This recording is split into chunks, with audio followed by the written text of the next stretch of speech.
அல்லாஹ் சொல்லுகிறான். ஷைத்தானுடைய நோக்கம் என்ன தெரியுமா? அல்லாஹ்வுடைய எதிரியான ஷைத்தான் எதை விரும்புகிறான் தெரியுமா? இன்னமா யுரீது ஷைத்தானு அய்யூகிஅ பைனகுமுல் அதாவத வல் பக்தா. உங்களுக்கு மத்தியிலே பகைமையை, உங்களுக்கு மத்தியிலே வெறுப்பை ஷைத்தான் ஏற்படுத்த விரும்புகிறான். இதிலே ஃபில் ஹம்ரி வல் மைஸர், சாராயத்திலே, போதை தரக்கூடிய வஸ்துகளிலே, வல் மைஸர், சூதாட்டங்களிலே, வயசுத்துக்கும் அன் ذிக்ரில்லாஹ் வ அனிஸ் ஸலாஹ் ஃபஹல் அன்தும் முன்தஹூன். அவன் தொழுகையை விட்டு உங்களை தடுக்க முயற்சி செய்கிறான். அல்லாஹ்வுடைய திக்ரை விட்டு உங்களை தடுக்க முயற்சி செய்கிறான். விழிப்படைய மாட்டீர்களா? யார் கேட்கிறார்? அல்லாஹ் கேட்கிறான். வாலிபர்களை விழித்துக் கொள்ளுங்கள், இது ஷைத்தானுடைய செயல்கள். யாரை அல்லாஹ் சபித்தானோ, யாரை அல்லாஹ் விரட்டியானோ, யாருடைய சாபம் மறுமை வரை இருக்குமோ, யார் நரகவாதி என்று எழுதி கொடுக்கப்பட்டதோ அந்த ஷைத்தானுன் இதைத்தான் ஏவுகிறான். ஆனால் இந்த பருவம் அப்படித்தான் கண்ணியத்துக்குரியவர்களே. எதையெல்லாம் தேடக்கூடாதோ அதையெல்லாம் தேடும், எதையெல்லாம் செய்யக்கூடாது என்று சொல்கிறார்களோ அதையெல்லாம் செய்ய சொல்லும். அப்படித்தானே? அப்படித்தானே? லா இலாஹ இல்லல்லாஹ். அனஸ் இப்னு மாலிக் ரலியல்லாஹு அன்ஹு சொல்லுகிறார்கள், லஅன ரசூலுல்லாஹி ஸல்லல்லாஹு அலைஹி வஸல்லம் ஃபில் ஹம்ரி அஷ்ரத்தன். 10 விஷயங்களிலே ஹம்ரிலே அல்லாஹ்வுடைய தூதர் சாபமிட்டார்கள். மதுவை காய்ச்சுபவன், மதுவை காய்ச்சுபவன், மதுவிற்கு உதவி காய்ச்சுவதற்கு உதவி செய்பவன், மதுவை குடிப்பவன், மதுவை சுமப்பவன், மதுவை சுமந்து கொண்டிருப்பவன், அதை விற்பவன், அதில் விற்பதால் வரக்கூடிய லாபத்தை சாப்பிடுபவன், அதை விற்பதற்கு உதவி செய்பவன், இப்படி எண்ணிக்கொண்டே போகுங்கள். மதுவை குறித்து என்னவெல்லாம் செய்ய முடியுமோ அத்துணை பேர்களுக்கும் அல்லாஹ்வுடைய சாபம் உண்டாகிறது, ரசூலுடைய சாபம் உண்டாகிறது. அல்லாஹ்வுடைய தூதர் ஸல்லல்லாஹு அலைஹி வஸல்லம் மேலும் சொன்னார்கள், அப்துல்லாஹ் இப்னு அம்ர் ரலியல்லாஹு அன்ஹு அறிவிக்கிறார்கள், قال رسول الله صلى الله عليه وسلم من شرب الخمر وسكر لم تقبل له صلاة 40 صباحا. யார் மது குடித்து போதையிலே இருக்கிறானோ, போதையிலே இருந்து அல்லாஹ்விடத்திலே அந்த மது குடித்ததற்காக தௌபா செய்யவில்லையோ அவனுடைய 40 நாட்களுடைய தொழுகை அல்லாஹ்விடத்திலே அங்கீகரிக்கவே படாது. இன்னைக்கு மது குடிப்பவர்கள் தொழுகிறதே கிடையாது. எப்படி கேட்ட என்ன தெரியுமா சொல்றாங்க? அதுதான் தொழுகை ஏற்றுக்கொள்ளப்படாத, ஏன் தொழுகணுங்கிறாங்க. லா இலாஹ இல்லல்லாஹ். அடுத்து வ இன் மாத தகலன்னார். அவன் அல்லாஹ்விடத்திலே பாவ மன்னிப்பு கேட்காமல் அந்த குற்றத்திலேயே மரணித்தால் அவன் நரகத்திலே நுழைவான். அல்லாஹ் பாதுகாப்பானாக. ஃபஇன் தாப தாபல்லாஹு அலைஹி. அவன் அல்லாஹ்விடத்திலே மன்னிப்பு கேட்டு வந்தால் அல்லாஹ் மன்னிக்கிறான், அல்லாஹ் மன்னிக்கிறான். எத்தனாவது மன்னிப்பு? எத்தனாவது மன்னிப்பு? எத்தனாவது மன்னிப்பு? முதல் மன்னிப்பு. அடுத்து وَإِنْ عَادَ மறுபடியும் அறியாமல் திரும்பினான், فَشَرِبَ فَسَكِرَ لَمْ تُقْبَلْ لَهُ صَلَاةٌ 40 صباحا فَإِنْ مَاتَ دَخَلَ النَّارَ. மறுபடியும் மது குடிக்கிறான், மறுபடியும் அவன் அல்லாஹ்விடத்திலே தௌபா கேட்கவில்லை. 40 நாட்களுடைய தொழுகை ஏற்றுக்கொள்ளப்படாது. அவன் இறந்தால் தௌபா கேட்காமல் நரகத்திலே நுழைவான். தௌபா கேட்டால் அல்லாஹ் மன்னிப்பான். எத்தனாவது மன்னிப்பு? எத்தனாவது மன்னிப்பு? இரண்டாவது மன்னிப்பு.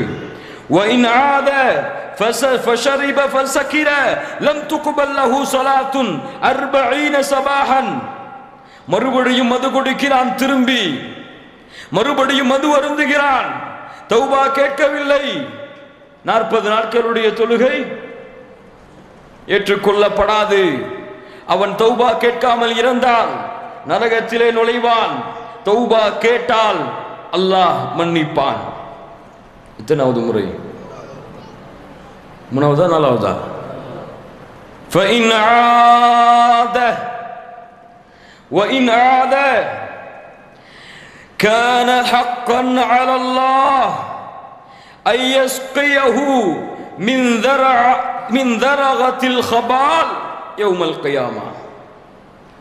3 முறை, முதல் முறை குடிச்ச, தௌபா கேட்கல அல்லது தௌபா கேட்ட அல்லாஹ் உன்னை மன்னிப்பான். 2வது முறையும் குடிச்ச, தௌபா கேட்கல அல்லது கேட்ட அல்லாஹ் மன்னிப்பான். அல்லது நரகத்தில் நுழைவாய் தௌபா கேட்காமல் இருந்தால். 3வது முறைதான் உனக்கு கடைசி வாய்ப்பு. 3வது முறைதான் கடைசி வாய்ப்பு. அதற்குள் அவன் அந்த மது பழக்கத்தை விட்டு திருந்தாமல், அல்லாஹ் இடத்திலே தௌபா கேட்டு திருந்தாமல் இருந்தால் முடிஞ்சிச்சு கதை, அவ்வளவுதான். அல்லாஹ் தன் மீது கடமையாக்கிக் கொள்கிறான். நரகவாதிகளுடைய சீலையும் ஷலத்தையும் அவனுடைய வாயிலே ஊற்றுவதற்கு அல்லாஹ் தன் மீது கடமையாக்கிக் கொள்கிறான். தெரியுமா வாலிபர்களுக்கு நரகத்தை பற்றி அச்சம் தெரியுமா? நரகத்திலே இந்த சீலையும் ஷலத்தையும் பற்றி தெரியுமா? லவ் அன்ன கத்ரத்தம் மின் கஸ்ஸாக் சுப்பத் அலா அஹ்லில் அர்தி லஅஃப்ஸதத் மஆயிஷஹா. நரகத்திலே கொடுக்கப்படக்கூடிய அந்த பானத்தின் ஒரு சொட்டு இந்த பூமியிலே விழுந்தால் போதும், இந்த பூமியிலே எந்த புல் புண்டும் முளைக்காது. அந்த சீலையும் ஷலத்தையும் அவனுக்கு கொடுப்பதற்கு அல்லாஹ் தன் மீது கடமையாக்கிக் கொள்கிறான். லா இலாஹ இல்லல்லாஹ். இன்னைக்கு பார்க்கிறோம் வாலிபர்களை, சாராயம் குடிக்கிறது ஹராம் தாங்க, ஆனா எது குடிக்கிறது ஹராம் இல்லையா? பீரு குடிக்கிறது ஹராம் இல்லையா? ஏங்க, சாராயம் குடிக்கிறது தாங்க ஹராமு. அல்லாஹ் ஹம்ருன்னு தான் சொல்லியிருக்கான் குர்ஆன்ல. சிகரெட்டு பிடிக்கிறது ஹராமா? எங்கேயாவது குர்ஆன் ஹதீஸ்ல சிகரெட்டு பிடிக்கிறது ஹராம்னு வசனம் குர்ஆன் ஆயத்து ஹதீஸ் ஏதாவது இருக்கா? இருந்தா கொண்டு வாங்க பார்ப்போம். உடனே இன்னைக்கே விட்டுறேன். ஏங்க, சிகரெட்டு பிடிக்கிறது கூட ஏதோ தப்பு தாங்க. பான் போடுறது என்னங்க தப்பு இருக்கு? ஏங்க, சிகரெட்டு குடிக்கிறது தப்பு தாங்க, ஹம்ரு குடிக்கிறதும் தப்பு தாங்க. குட்கா போட்டுக்கலாம், அப்பதாங்க செரிக்குது உடம்புல. லா இலாஹ இல்லல்லாஹ். இல்லை இல்லை, அல்லாஹ்வுடைய தூதர் ஹம்ருக்கு விளக்கம் சொன்னார்கள். குல்லு ஷராபின் அஸ்கர ஃபஹுவ ஹராம். எந்த ஒரு குடிபானத்திலே மயக்கம் இருக்கிறதோ, மா ஹாமரல் அக்ல் வஹுவ ஹம்ருன். எது மூளையை மயக்கடிக்கிறதோ அதுவெல்லாம் ஹம்ரை சேரும். சிகரெட்டு பிடிக்கிறது ஹம்ருதான், சிகரெட்டு பிடிக்கிறது ஹம்ருதான், பான் போடுவது ஹம்ருதான். வேற என்ன இருக்கு? குட்கா வேற. லா இலாஹ இல்லல்லாஹ். எண்ணிக்கொண்டே போகுங்கள்.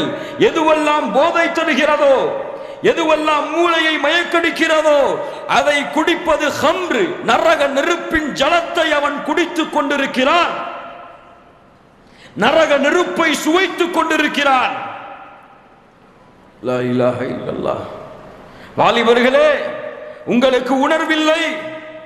வாலிபர்களே, உங்களுக்கு ரோஷம் இல்லை. உங்கள் வீடுகளிலே உங்கள் தந்தை மது குடிக்கலாம், நான் கேள்விப்படுகிறேன். உங்கள் மாமி மகன் மது குடிக்கலாம், அல்லது உங்கள் சகோதரனின் மகன் மது குடித்துக் கொண்டிருக்கலாம். இது போன்ற போதை பழக்க வழக்கங்களில் அடிமையாக இருக்கலாம். தடுப்பதற்கு துணிவு இருக்கிறதா? அதை எடுத்து கூறுவதற்கு துணிவு இருக்கிறதா? அப்படி என்றால் நீ எல்லாம் நான் எல்லாம் என்ன வாலிபன்? ஒரு கம்பை எடுத்து ஊனிச்சல், அதற்குத்தான் நாம் தகுதியானவர்கள். உனக்கு அல்லாஹ் எதற்கு வீரத்தை கொடுத்திருக்கிறான்? உனக்கு அல்லாஹ் எதற்கு இந்த வயதிலே எதையும் செய்யக்கூடிய சக்தியை கொடுத்திருக்கிறான்? லா இலாஹ இல்லல்லாஹ்.